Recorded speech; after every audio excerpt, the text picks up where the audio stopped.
She had all the energy in the world, and she was smart and beautiful and well loved. And her spirit was contagious. We want you to know that. She was loved. She had energy that when you met her, you would connect with her right away. She didn't deserve to go through this. And we did everything in our power. And it's important for everybody to remember today is Lala, but tomorrow could be your child. That's what we want to get across. Everyone should feel this anger and have compassion, because this could be anyone's child. Police, they all saw her. They all saw her. And on top of it, she never should have made it to foster care. She had a family that loved her.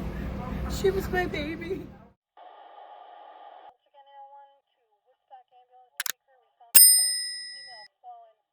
Today we're going to be in Wilkes Berry, Pennsylvania, speaking about a young girl that faced many challenges from the day she was born up until her teen years. A child that unfortunately went through the foster system after her parents lost custody, but was fortunate enough to be adopted by a loving family. Because the girl had already built a bond with her biological family, her adoption remained open to still having a connection with her biological parents and extended relatives. This was a decision made by her adoptive parents because that's what the young girl wanted. Her new legal parents believed in their heart it was only right for her to have contact with both sides. Sadly, the connection with one biological relative seemed to grow unhealthy, and that person wanted nothing more than to turn the young girl against her adoptive parents. This particular person did everything in her power to try and brainwash the impressionable teen. Tragically, her lies worked, and the young girl walked right into the arms of a person that claimed to love her but would end up doing the unthinkable. On January 17, 2026, a then 14-year-old girl named Lenya Clark, who everyone called Lala, went missing after leaving her grandmother's hair salon and walking towards a convenience store called the Pantry Quick on Kearney Avenue and New Alexander Street. The walk from the salon to the store was something that Lala and her cousins would often do after getting paid for helping their grandmother clean the salon. However, on this particular day, Lala vanished without a trace, causing instant panic once her parents could not reach or locate her. She was reported immediately within the first 24 hours of her being missing as a missing child that was in harm's way. According to loved ones, law officials did not pull camera footage in the area until a week or so later on February 24th, as no leads and no sightings of Lala were reported. From this point forward, it was all hands on deck because no one could understand how a child just vanished without a trace. The case would gain more and more traction, and the local news also picked up the story of the missing teen. Rennie, emotions ran high this morning outside of the Wilkes Barre City Police Department as dozens of people gathered calling for justice for a missing 15-year-old girl.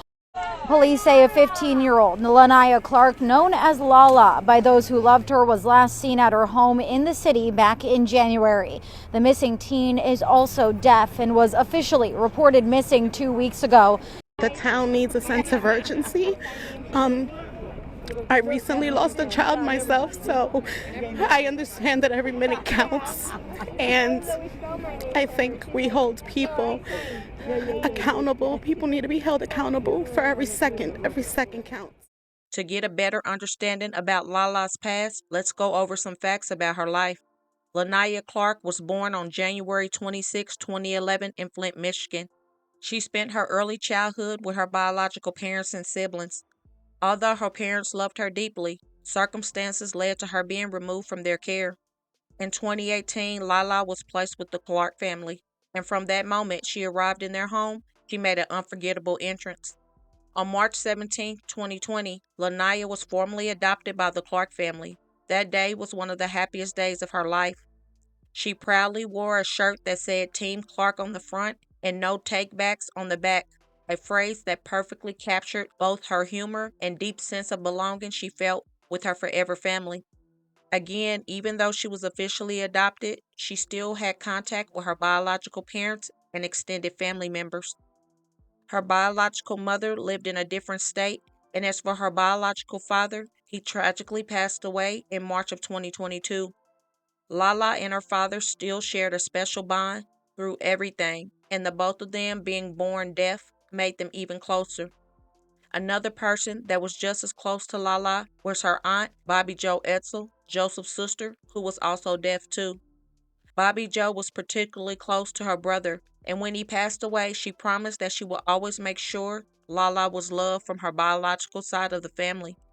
A mother of four herself, she often posted her kids and Lala when she was around and looked to be a positive influence in her niece's life. However, over time, her resentment for not having Lala in her care turned into a mission to get her niece to turn on her adoptive parents. Things over time became strained with Bobby Jo and the Clark family, and in October of 2025, Bobby Jo took Lala and would not return her back to her parents.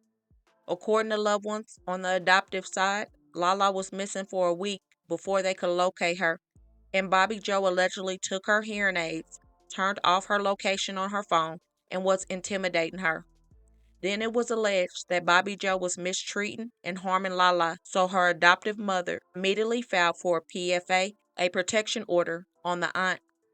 Because Bobby Jo's actions, law officials had to be called in order to get Lala away from her aunt, and it was kind of a big mess, but ultimately the Clarks were able to get her back into a safe environment. This situation just made the teen more confused because on one hand, she loved her aunt, but on the other hand, her aunt was not treating her right, and the Clark family knew they needed to protect her. So months will go by, and the court date comes up for the PFA, and the judge grants the full PFA against Bobby Jo to stay away from Lala for 2 years, as she was found not safe for Lala to be around. Now the Clark family has some peace knowing that Lala was protected and hope to move on to better things for their family's future. Everything appeared to be going as planned for Lala up until January 17, 2026, when she disappeared.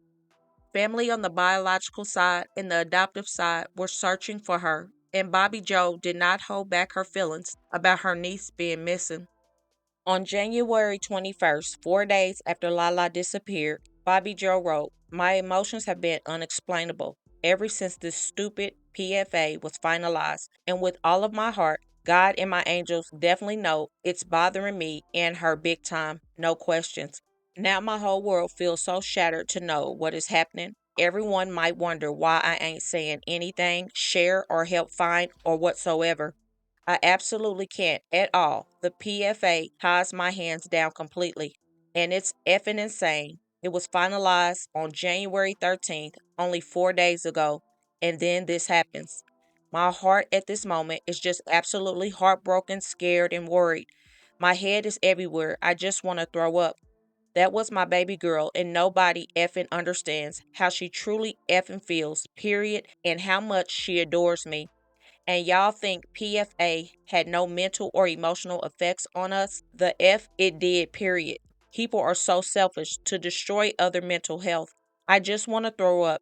Everyone in this effing world and the system failed her, period. I don't give a F what anybody says or thinks. This is what I'm standing hard on. My opinion and feelings, period. The incident all started in October, and it has been an ongoing court for the last 4 months. And finally, it all was finalized, and it has just simply made everything worse, period. I don't give a F what anybody thinks or say about me. She adored, loves, admires me as her idol. This summer 2025 was absolutely the best time we all had together, absolutely. I was able to navigate so many things with her. Her journey definitely was rough, but the entire summer allowed her to heal, grow, understand, change, adjust. Me and my kids was definitely something she needed. And for a moment, put yourselves in her shoes for once, period. This is my own opinion and heartfelt message is that this unnecessary PFA was being used out of their anger to separate us and silence me from being there for her. To be sure, as a deaf person, to receive full access to her deaf needs, school, community, counseling, mental health. I was just trying to be her deaf advocate, and that was taken away completely. For what? God and my angels know what really happened and how it all started and why PFA is on the table. I choose to keep my mouth shut and allow everyone to believe whatever the F y'all want. I beg and pray so hard to God and my angels to just please watch over her. All I care to know is she is safe and happy, not on the worst news that I'm preparing for, and definitely won't be surprised. Yes, everyone thinks I have her, but I don't this time. And my home was being searched by the police late last night, which scared the ish out of my kids, and I had to explain to them what was going on. I'm just glad my babies have me and the fact that they don't have to feel that way or do the crazy things like run away because they not happy. I haven't been able to sleep or eat or think straight for the last few days, and currently trying to keep myself busy to not lose myself because I'm drained from all of this. I just finally wanted to lay it all the F out, and I had to say all this, then stay quiet is just too much to hold back. Then 2 days after that, on January 23rd, she wrote, I miss you so much, Naya Boo. My heart is so broken. At this moment, I'm looking through all the handwritten notes she made for me and all the messages she sent me from time to time. It clearly shows how she truly feels and what she's going through, and how much she wished to live with me, and all that was ignored by everyone. I'm so mad at the world right now. Nobody effing helped her when she was screaming for help inside of F all of you. Now y'all all trying to help to find her is some fake ish that's making me absolutely sick to my stomach. Instead of finding her, y'all could have effing helped her before. I feel so effing lost, so helpless, so confused, so scared. I held my emotion for days, and I'm at this breaking point to effing scream, to effing speak my mind and heart, and could care less what anyone thinks to say. My feelings, my words are valid. I just want to scream. Don't you effing dare tell me what I can say or do. Don't like it? Keep it effing scrolling. Nobody asked you to care. I'ma start sharing everything my niece has said to me, everything she wrote to me, everything. That same day, she would also go on a rant saying, foster adoptives ain't ish. Not all of them can be trusted. I'm so thankful every day that my children do not have to be raised by a stranger from the system. Yet, I'm also worried about my relatives that are in the system, and my niece definitely, one of the victims that everyone ignored her statements for years. Bobby Joe was not holding back her alleged trauma she was going through, not knowing if her niece was okay. She continued to post her feelings, and 2 days after what would have been Lala's 15th birthday, she wrote, never a dull moment with her around, full of life, sharing a clip of them in the grocery store. At this point, Lala has been missing for almost 2 weeks, and no one has a clue to where she could have been. By February 4th, Bobby Joe reposted a news article posted by the local news on February 1st speaking about the disappearance of her niece. In that post, she said, this is effing crazy. Naya Boo. Where the heck are you? Auntie is worried sick to my stomach. My mood is way off and I'm so frustrated and so pissed. This should never happen. Just come home, fix it, get the right help, talk to someone. Everyone out here cares. Then on February 6th, she said, 20 days. Something is bothering me deeply, and I can't figure it out with my own soul. Nayabu, please, just at least reach out to Auntie or your cousins that you're safe and okay. All I can think right now is the last time I seen you. I wasn't able to hug you or talk to you, and it definitely bothered me. God and my angels know for sure we both did cry so much in court. That didn't really matter to anyone that day, and I'm so sorry that it didn't turn out the way we wanted. And I feel like I failed you. My heart just doesn't know what to feel at this point. Honestly, never in a million years did I ever think I'd see this darn day with posters and flyers with your face on it. I pray every single day to God and my angels that you're okay. I'm trying not to give up my faith. The more and more the weeks passed, the more and more concern grew for the team. The Clarks were desperate to get her back home and were stopping at nothing in hopes of finding answers. As for Bobby Joe, she was quiet for a few days before finally posting a lengthy post again. This post was on February 12th. Now remember this date because her post will have more context when developing news ends up coming out down the line. So on the 12th, she wrote, I'm okay. I'm back. I had hit bad mental emotional breakdown. I had to shut down everything, people, social media, the world to recharge and focus, fixing myself back.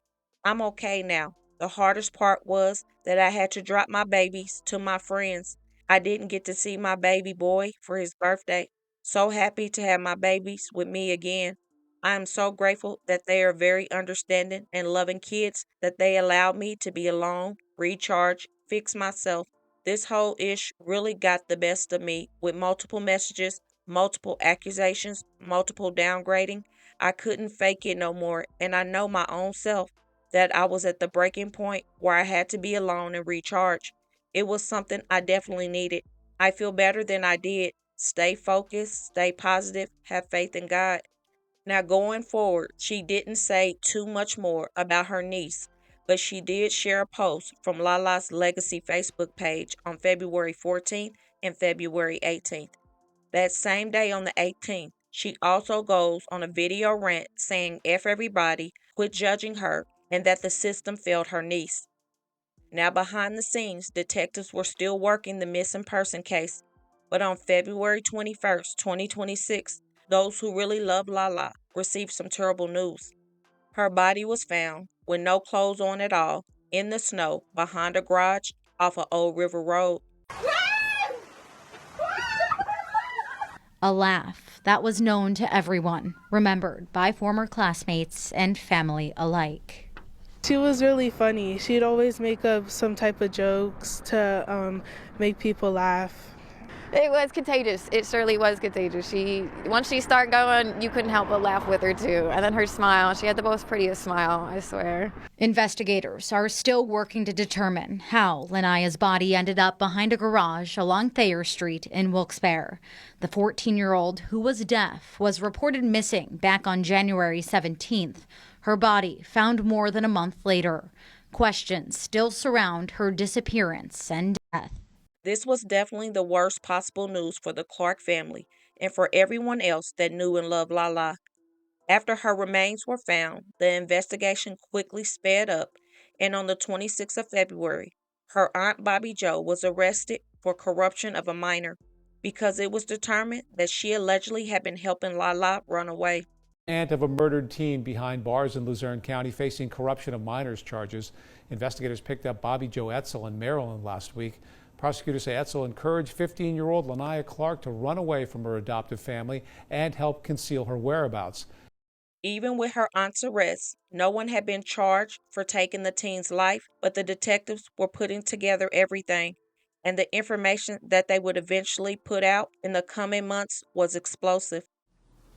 I would like to take you through a summary of facts and steps taken in this investigation. It shows the monumental work done in arresting Bobby Jo Etzel today, the biological aunt of Lanaya Clark, for the murder of Lanaya. On the screen, you'll see a timeline of events. On January 13th, Lala's parents, in an effort to protect her, went to the Luzerne County Courthouse and held a PFA hearing asking for an order protecting Lanaya Clark from her biological aunt that would eventually kill her. Lanaya, not understanding its importance, was upset with that order. It was going to keep her from her biological aunt and her cousins. And make no mistake, later on that day, she was disciplined by her parents, removing her electronic devices. In all other ways, she was acting perfectly normally. No reason to be alarmed. That evening, she left home unannounced, without any issues or indication of distress. By 5 o'clock, her parents discovered that she had gone. Within 2 hours, she was reported missing to the Wilkes Berry Police Department. The missing persons investigation involved multiple steps. That very evening, Wilkes Berry Police entered the missing juvenile into the NCIC, the National Crime Information Center. That included a description of her, the details about her disability, a description of her hearing aids, a description of the necklace she wouldn't be caught without, and the fact that she did not currently have a device that could be used to locate her. On January 19th, her father searches the nursing home of her biological grandmother. No one had seen Lanaya. Police receive a tip at Wilkes-Berry that Lanaya may be at the Wilkes-Berry Township Suites. The defendant was not a guest. Lanaya was not seen on the property. The info was determined to be inaccurate. Lanaya had never been there. On January 20th, the Plains Township Police receive a 911 call that she may be at the Extended Stay Hotel. They eventually obtained consent to look in the room, but they did not locate Clark. The investigation would reveal that Clark was indeed in the hotel that day, but actively hiding from police. Plains Township follows up with the hotel staff. They circulate a picture of Lanaya and ask them to contact police. No one ever sees Lanaya on the property. I reiterate that Lanaya was actively working to conceal herself from police and from her parents. In conjunction with that, her aunt was enabling her to conceal her identity. On January 23rd, police create a social media post seeking information and assistance from the public. Despite the widespread dissemination of that post, it results in no leads, no tips, again, because of the nature of actively hiding. The detectives also notify the patrol to be on the lookout for Lanaya and circulate her picture. By January 28th, Lanaya is still not found. Police receive a tip she's in Lehigh County, which they follow up and determine is not accurate. She's entered in the Pennsylvania Criminal Intelligence Center, circulating her information again among Pennsylvania police. Detective Dennis finally makes contact with Bobby Jo Etzel, who is the defendant in this case. She lies to police and denies having any knowledge about Clark's whereabouts and agreed to come in for a further interview. On January 30th, police chase reported sightings at townhomes. Detective Dennis views hours and hours of security footage. A person with the physical attributes of Lanaya is seen, but determined not to be her. Investigators even send the picture to her mother, and we confirm that it was not indeed her. Lanaya had never been present. Detective Fisher follows up and identifies a resident at that location and also denies knowing or seeing Lanaya. On February 3rd, police proceed to the extended stay hotel in Wilkes Berry and make contact with Bobby Jo Etzel. She had failed to appear for her scheduled interview with police. She claims that she missed it because she was ill. She attempted to refuse investigators the ability to search, and does indeed refuse them the ability to search to the extent they could see in the room. They could not see Lanaya. In an effort to get probable cause to get a search warrant to search that room, they contact the members of the staff on scene. They circulate a picture, conduct interviews. No member present at the hotel had ever seen Clark. They made repeated attempts to develop probable cause and search the hotel room, but she is never seen at that hotel by anyone else. On February 6th, police proceed to Caffrey Street to follow another tip that she had been seen with a boyfriend. They managed to search the property. No one, not Lanaya or anyone else, is located. On February 10th, Wilkes Berry police disseminate a press release in hopes of restarting interest and getting additional leads and increasing awareness of the case. The photos are posted on media websites. On February 11th, police approach Darlene Etzel. Detectives go to the nursing home of Darlene, who is the paternal grandmother of Clark and mother of the defendant. She openly lied to police, which was later determined by the investigation, saying she had not heard from Clark since she went missing, which we now know is not true. She further suggested Lanaya Clark may be with one of her boyfriends in an effort to mislead police away from her daughter. The investigation reveals that these statements were knowingly false and intended to mislead the investigators. Also on February 11th, police act on a tip that Lanaya is seen at Shields Market. Once again, review hours of security footage, and a juvenile is found, but that juvenile is also determined not to be Lanaya Clark. Very importantly, and sadly, police have determined that February 11th is the date that Lanaya is murdered. Days before she's murdered, the defendant believes she might go to jail because she is in violation of the PFA. I think we need to understand that these are not normal people. The response to the potential to going to jail for violating a PFA is to return a child to her parents, not to murder her. We've uncovered additional evidence by means of video and by means of witness statements that Lala was being restrained and held in a closet, kept without food, made to use a bucket for a bathroom, yelled at and mocked by her biological aunt, who approaches her from behind, holds a plastic bag over her head until her light is extinguished.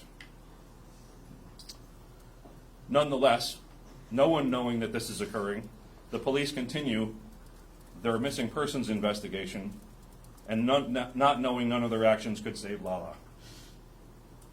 They conduct hours of surveillance at multiple locations.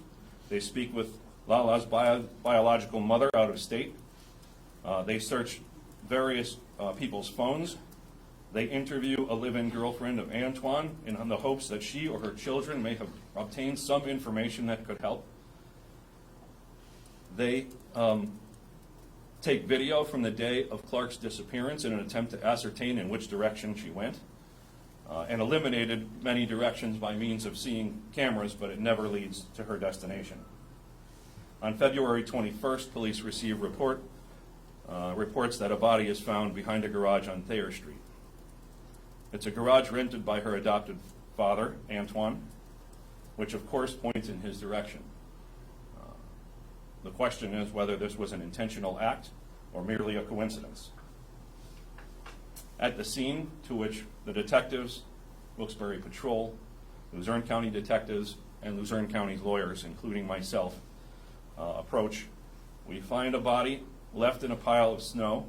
The body had no hearing aids, did not have the necklace that Lala was reported to wear, and based on the condition, not only it was not immediately apparent that the body was Lanaya's, it seemed unlikely. Also found at the scene were items left behind by the murderer that belonged to the residents at 114 New Alexander. That's information that we found out later, and once again, we have to wonder, is that designed to misdirect police or simply carelessness? And so the police begin an investigation into a death that they do not yet know is Lanaya Clark. They conduct a search warrant on the lot where the body was found, and in addition to the body, find items that are linked to the defendant. They ascertain video evidence, the likes of which cannot be adequately described in words. The Wilkes-Barre City Police work backwards from the scene of the body and uncover what has to be dozens of different cameras and trace the person that dumps the body at that location, who is dressed in a hood, a COVID-19 mask, and other clothing that is later linked to the defendant. It's a female with a larger build and a specifically unique gait that is matched to video of known film of the defendant. This person is pushing a wheeled cart that contains a heavy object. Inside the cart is a gray tote. Not coincidentally, the defendant lived on Catlin Street recently near the scene, so she is familiar with the area. The police work backwards and search a nearby laundromat. They find the gray storage tote in which Lanaya's body was placed. The markings of the tote match the markings on the video. They compare the laundry carts at the scene to the cart on the video, and they match the wheeled cart. Surveillance footage later is found to find the suspect pushing the cart with the tote inside. Police then engage in a search for video that would track the suspect on the way to the Thayer Street garage from an original destination.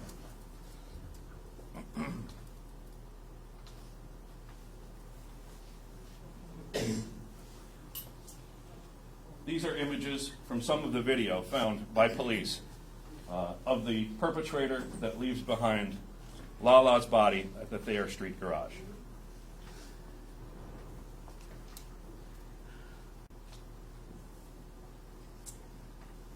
In the search for the route of the suspect we now know as defendant, on the way to the Thayer Street garage, this map depicts that route. As I said before, to uncover this route involved finding every house with a Ring camera, every business with surveillance, anyone that was taking video at the time. And of course, since the route wasn't known, at every single turn we had to eliminate every single possible direction. So hundreds of hours of video were reviewed that maybe did not lead us to the defendant, but eliminated possible routes for her to have taken. After the body is left, police then begin tracing footage where the defendant and the person in the video goes from the scene of leaving the body. Without taking you through the details, once again, you can see that this route is an extensive search and it involves hundreds of cameras that all of the detectives of Wilkes Berry and the Luzerne County DA's office had to search. Very importantly, we uncovered video that takes her miles from the scene and then in a ride share back to the New Alexander Street address, which is merely blocks from where the body is dumped, in an effort to mislead police from her location. Eventually, as a result of these efforts, police are able to track the criminal to the New Alexander Street address. I know many of you were present for the search at that address. Coincidentally, we received a simultaneous tip that the defendant had moved to that address from the hotel where she was staying. Police make contact with the landlord, who confirms that, in fact, a woman matching her description is staying at 114 New Alexander Street. However, the investigation also reveals that hours after the discovery of the body goes public, the defendant relocates, packs a U-Haul, and moves to Maryland.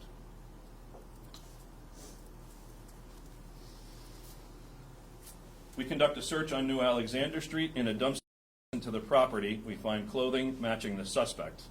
That is to say, clothing matching the suspect on video is in a dumpster adjacent to the property where the defendant was living. Police sent items to the state police lab, and I would like to specifically thank the state police for their work in assisting us on this case. The defendant's DNA profile was found on the pants and coat worn in the video, of the video that depicts a person leaving Lania's body behind on Thayer Street. I would like to also thank Cybergenetics, who assisted in advanced DNA profiling, and where we found multiple items linked to the crime. For example, the knife found with the body, the tote found at the laundromat, and various items of clothing. As a result of this search, Wilkes-Barre police uncover a witness who indicated that she saw the defendant, Clark, suffocating her with a plastic bag. Defendant also admitted to leaving New Alexander Street with the body on the day in question and returning hours later. I want to emphasize that these details, despite people's best efforts, were not made public at the time, which led investigators to believe the information was true. The witness also revealed that the defendant was paranoid she would be found with Lala and go to jail. She also led us to videos of the defendant verbally abusing Clark. We tracked her movements to New Alexander on February 8th, just before the murder. On February 21st, social media that revealed to the public the investigation of the body, and video that depicts her packing up a U-Haul. I should note that, as you know, based on the charges currently in existence, that the defendant was found and arrested in Maryland for interfering with the custody of Lala and with her parents. At the January 13th PFA hearing, a series of events began that led to Clark's flight and then kidnapping and homicide. Defendant's fear of incarceration, losing custody of her own children, and her video-documented disdain for Lala were her motives for this homicide. Her flight to Maryland on the day the body was discovered shows her consciousness of guilt. The defendant's own interview with police and social media posts are littered with fabrications and attempts to mislead the investigators and the general public, as well as falsely implicate other people of this crime. So as you can see, Bobby Joe really was laying it on thick and stopped at nothing to act like she truly cared when all along she was the enemy. The things that she did to her own niece are deplorable and downright wicked. She really put on a show on her social media, trying to play the victim and trying to point the finger at the Clark family when all along it was Lala's own biological aunt.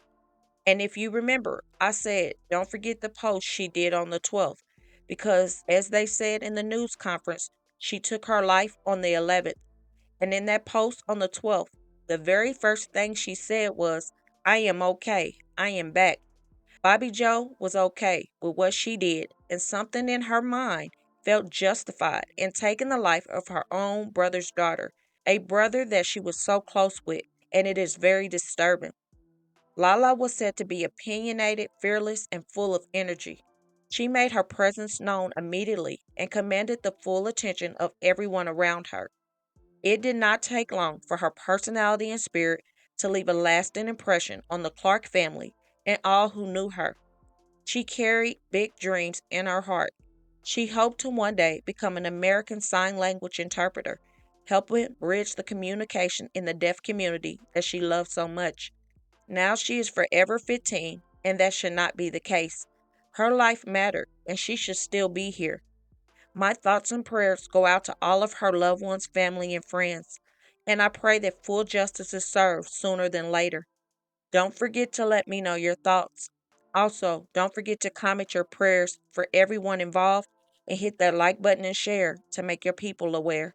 And as always, remember to stay woke. Things change quickly.